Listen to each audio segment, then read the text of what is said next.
Today I'll show you the ultimate Dolphin emulator setup for Android.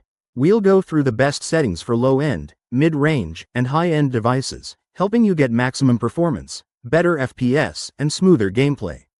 Let's begin. So guys, welcome back to the video for the Pro Setup Guide for Dolphin Emulator in 2026 on your Android device. I'm using a Helio G81 processor. That is the device I'm using in today's video, with 128GB of storage space and 4GB of RAM, expandable to 8GB of RAM. But I would advise you to get a Snapdragon 7 Plus Gen 2 processor.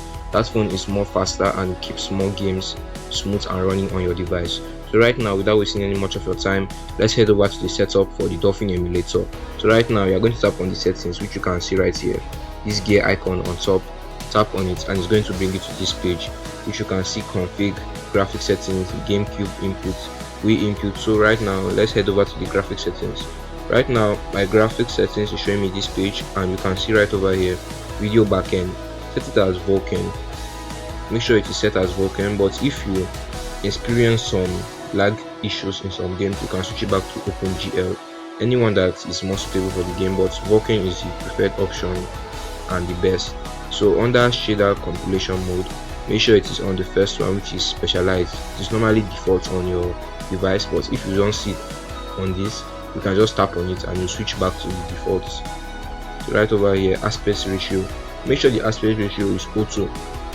If you put it in force 4:3, it's going to make the gameplay, it's going to minimize the screen of your gameplay. So set it as auto so that you can expand to different corners of your phone for full video quality.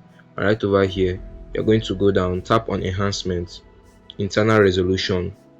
Now if you're using a low-end device like my own, which is a Helio G81 processor, I would advise you to leave it at 1x native.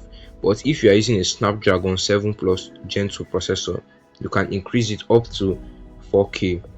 So you can put it as 2x native, 3x native, or 4K, but it depends on your processor and how your phone can handle it. So you're just going to tap on it, head over to anti-stropic filtering, set it as 2x.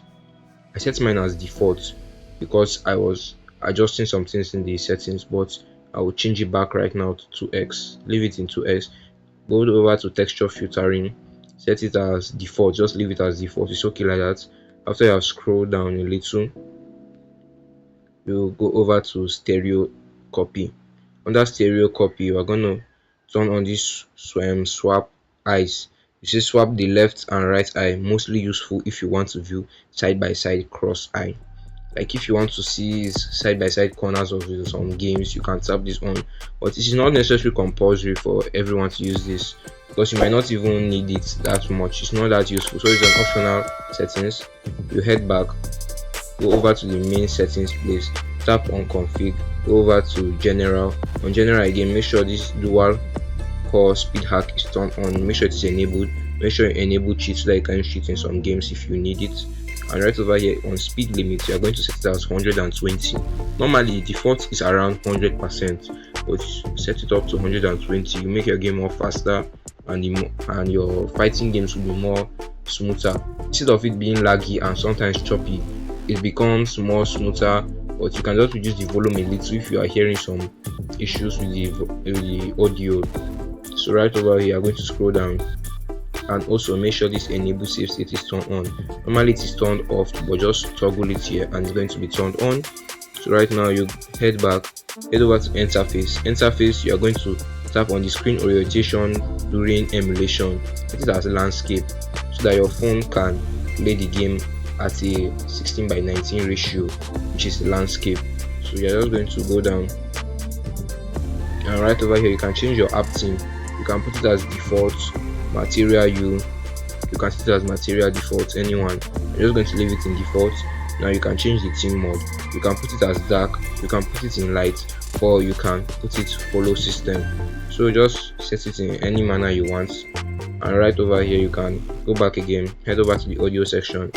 Now you scroll down a little, and now you can see the audio volume. The max for the audio volume is 100%. You cannot exceed that.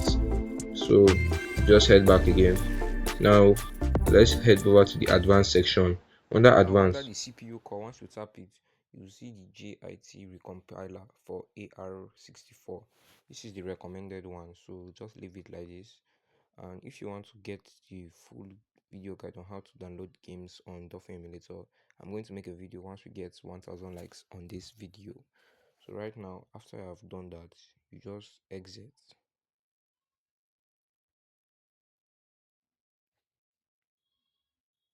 Then you scroll down carefully and you turn on override CPU.